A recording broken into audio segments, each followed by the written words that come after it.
Notre nation a été bâtie par des immigrants.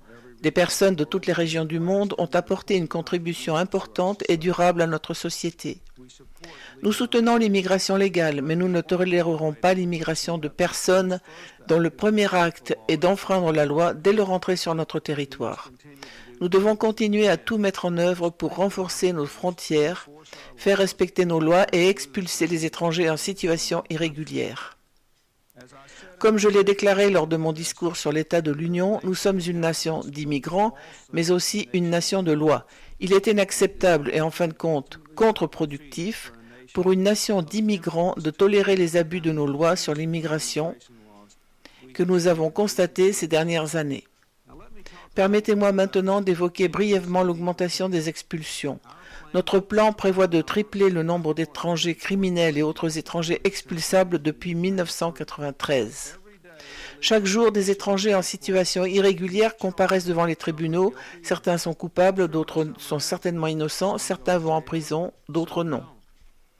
Mais ils sont tous des étrangers en situation irrégulière, qu'ils soient innocents ou coupables du crime. Ils sont poursuivis en justice et sont ici illégalement et devraient être expulsés de notre pays. S'ils sont envoyés en prison, ils devraient y aller, mais après avoir purgé leur peine, ils devraient être renvoyés des États-Unis. Et lorsqu'il y a un accord de plaidoyer, je veux que l'expulsion fasse partie de l'accord. Il est tout simplement absurde que nous hébergions des étrangers en situation irrégulière dans nos centres de détention et nos tribunaux et de les laisser libres de vivre ici illégalement. C'est une erreur et nous devrions y mettre un terme. Nous devons accepter le fait que nous avons un autre problème majeur, à savoir le retard accumulé. Il y a actuellement plus de 100 000 étrangers en situation irrégulière en attente d'expulsion. Cela représente 100 000 personnes que nous avons identifiées et qui attendent toujours la fin de leur procédure d'expulsion. J'ai demandé au ministère de la Justice de résorber ce retard. S'il faut engager des juges supplémentaires, nous demanderons au Congrès les fonds nécessaires pour le faire. Nous ne pouvons pas justifier le maintien d'un nombre aussi élevé. Notre pays compte des étrangers illégaux simplement parce que notre système judiciaire ne traite pas leur cas. Nous avons également des centaines de milliers de personnes qui ont reçu l'ordre de quitter notre pays, mais qui ont disparu dans la population.